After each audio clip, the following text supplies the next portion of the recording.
ஈரல் இந்த மாதிரி யாரும் பண்ணாதீங்க. அப்படி நீங்க பண்ணிட்டீங்கன்னா நீங்க தாங்க ராஜா. இந்த ஈரல் எப்படி பண்ணணும்னு பார்த்தலாமா? வாங்க. ஈரல் உங்களுக்கு ஏற்ற மாதிரி சின்னதாக வெட்டிருக்கலாம், இல்லை பெருசாக வெட்டிக்கலாம். நான் எப்படி வெட்டிருக்கேன், சின்னதாக வெட்டியிருக்கேன்.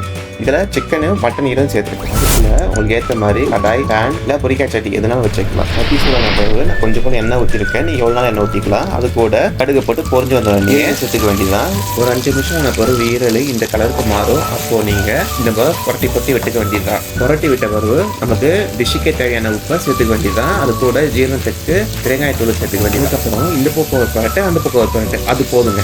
நான் ஈரல் கூட ஒரு 4 முட்டை நாட்டுக்கோழி முட்டை சேர்த்துருக்கேன்.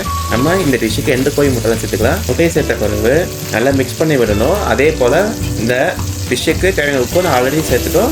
இப்போ முட்டை ஊற்றுறப்போ உப்பு போட வேண்டாம், தேவையே இல்லை. அதே போல் உங்களுக்கு உப்பு வேணும்னா நீங்கள் ஆட் பண்ணிக்கலாம்.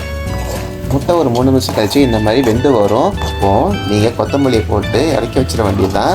அதே போல் இந்த டிஷ்ஷை நீங்கள் வீட்டு ட்ரை பண்ணி பாருங்கள் எப்படி வச்சுன்னு கமெண்ட் பண்ணுங்கள். நான் பார்த்து தெரிஞ்சுக்கிறேன். அதுக்கப்புறம் செம்ம டேஸ்ட்டாக இருக்குங்க. எல்லா வீட்லையும் ட்ரை பண்ணி பாருங்கள். என் சேனல் சப்ஸ்கிரைப் பண்ணுங்கள். பாய்.